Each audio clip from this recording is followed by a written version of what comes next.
Obama left the White House, but did he ever really leave power? The real money, the real influence, it never stopped. And Elon Musk just exposed how deep it really goes. Tucker Carlson adjusts his tie, leans forward, and looks straight into the camera. His expression is sharp, his tone measured but heavy with anticipation. The air in the studio feels thick, charged with the weight of what's about to be revealed. Tonight, we're going to talk about something that's been hiding in plain sight. Something so massive, so deeply ingrained in how modern politics work, that most people don't even question it. But once you hear what we're about to discuss, you won't be able to ignore it anymore. He lets the words hang for a moment before continuing. We all know former presidents write books. They give speeches. They buy mansions in places most Americans will never set foot in. But what if I told you that's just the surface? What if I told you that one former president has built something far beyond what anyone imagined, using influence, global connections, and money that, if we're being honest, should raise serious questions? He turns to his guest. Elon Musk is here tonight, and he's about to break this story wide open. The camera shifts to Elon Musk, seated across from Carlson. He's relaxed, but there's a sharpness in his gaze. He knows what he's about to say will turn heads. He takes a breath, then leans in slightly. Tucker, let me put it this way. When you really break it down, Obama's post-presidency isn't just about book deals and speaking fees. It's about a system that lets people who were supposed to serve the public walk away with fortunes rivaling Silicon Valley billionaires. And the real question is, who's funding it? And what are they getting in return? Carlson nods, eyebrows furrowed. This isn't just another political discussion. This is something deeper, something bigger. You're saying there's more to this than just making money after leaving office? Musk exhales, shaking his head slightly, as if the answer should be obvious. A lot more. Look, people think politicians retire into a quiet life. But that's not what happens. What happens is they enter a different game. One where influence is the currency. And Obama? He's mastered it. The real story isn't just about his wealth. It's about how he got there, who helped him, and why they did it. Carlson leans back, absorbing Musk's words. The audience can feel it. This conversation is heading somewhere explosive, somewhere that might challenge everything they thought they knew about power in America. But Musk isn't done yet. The camera zooms in on Carlson's face. He's listening, but there's a weight behind his expression, a quiet storm brewing. He clasps his hands together on the desk, tilts his head slightly, then fires off the first real challenge. Elon, let's not dance around it. People know former presidents make money after they leave office. That's not new. But you're saying Obama's different. You're saying there's a machine behind him. What exactly are we looking at? Musk exhales sharply, as if preparing for the gravity of his next words. It's not just about money, Tucker. It's about influence. Long-term, global influence. Obama left office, and within a few years he wasn't just wealthy. He was one of the most powerful private figures in the world. But the question nobody is asking is how. Because the math doesn't add up. Carlson squints, intrigued. What doesn't add up? Musk sits up, shifting slightly in his chair. Let's start with real estate. He bought a massive mansion in Martha's Vineyard, $12 million. Then there's the D.C. estate, another multi-million-dollar property, a third home in Hawaii. These aren't just houses, Tucker. They're fortresses. And yet the public was told these purchases came from book deals and speeches. I run multi-billion-dollar companies, and even I know that doesn't track. Carlson's eyebrows rise slightly, but he stays quiet. Musk continues. Let's look at the numbers. Obama's memoir deal? Reportedly $65 million. His speaking fees? Upwards of $400,000 per event. Now, at face value, that's a lot of money. But when you consider his lifestyle, his investments, his foundation, and his global partnerships, this isn't a man living off old book royalties. This is a man still playing the game at a level nobody's talking about. So you're saying these book deals, These speaking fees, they're just a cover? Musk smirks slightly, but there's no humor in it. A distraction. The real money isn't coming from publishing houses or lecture halls. It's coming from something much bigger. Private deals, global partnerships, and most importantly, strategic alliances with some of the wealthiest, most powerful people on the planet. And you have proof of this? Musk nods. I've seen the patterns, the shell companies, the offshore investments. But it's not just about documents, it's about connections.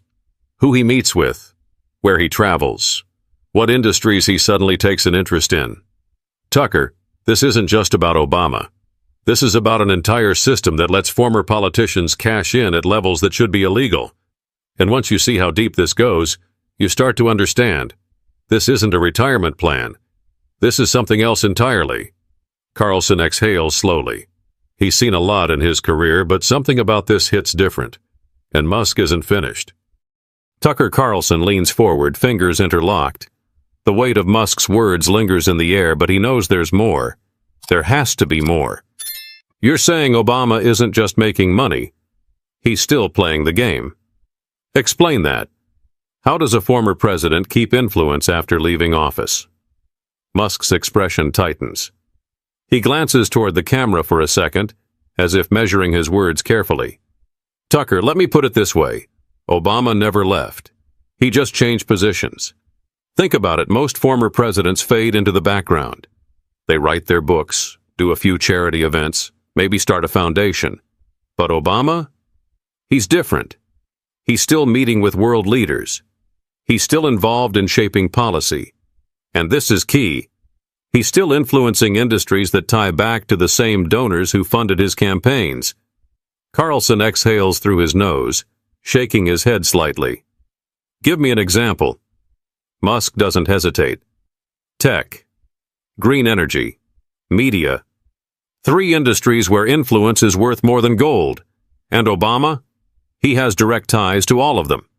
Look at who he visits, who he partners with, who benefits from the policies he still quietly pushes behind closed doors. Carlson's lips press into a thin line. He already knows where this is going. Silicon Valley. Musk nods, his face unreadable. Bingo. Tucker, the people who made billions off government contracts during his presidency, they're still writing checks. They're still opening doors for him. It's a revolving door. And here's the part that should really make people question everything. Obama's influence hasn't decreased. It's grown. Because he's no longer in office. He has no restrictions. Musk spreads his hands. Exactly. No transparency laws. No oversight. Just access. And that's what people don't get. Once a president leaves office, their power doesn't vanish. It just gets repackaged. And Obama? He's been repackaged into something far more powerful than anyone realizes. Carlson shakes his head, exhaling sharply. So, what you're saying is, the speeches, the book deals, the foundations, that's all window dressing. The real power play is happening in boardrooms, private jets, and closed-door meetings with billionaires. Musk nods once, slow and deliberate. And that's where the real money is. Not in royalties, not in guest lectures, in deals, in influence, in industries that control information, energy, and global markets. And Obama? He's been playing that game better than anyone. Carlson's expression hardens. This isn't just about one man's wealth. It's about how the system works. And Musk is about to take it even further. Carlson exhales sharply, glancing at his notes. This isn't just about post-presidency wealth anymore. It's about something much bigger, something global. He lifts his gaze to Musk, eyes sharp. You're telling me Obama's influence didn't stop when he left the White House, that he's still moving pieces on the board. But that kind of power, real power, it doesn't just come from billionaires in Silicon Valley. It comes from something much bigger, something outside the United States. Musk nods, his jaw tightening slightly. Now you're getting it. Tucker, Follow the money. Because when you do, you start to see a pattern, one that leads outside of America. Obama isn't just making deals here, he's making them overseas. And the people funding this lifestyle? They're not just donors, they're world players, industry giants, foreign governments that still have a vested interest in U.S. policies. Carlson leans forward slightly, his voice low and firm. Which governments? Musk doesn't hesitate. China, the Middle East, parts of Europe. It's not just about speaking gigs, Tucker. It's about strategic partnerships, think tanks, foundations with vague, humanitarian goals that just so happen to align with the interests of foreign investors. Obama doesn't need to sit in the Oval Office anymore. He can influence policy from the outside, while still collecting massive paychecks from people who want access to U.S. power structures. Carlson's lips part slightly, his face shifting from intrigue to something else, something closer to disgust. So let me get this straight. You're saying that while Americans are out here struggling with inflation, job losses, rising costs, a former president is out there making money hand over fist. Not just from American corporations, but from foreign entities who still see him as a ticket to influence? Musk exhales, shaking his head slightly. That's exactly what I'm saying. And the reason nobody talks about it? Because he's not alone. This is how the system works. Presidents don't retire, Tucker. They graduate. And if you play the game right, you don't just retire rich. You retire powerful. Carlson sits back, his jaw tightening.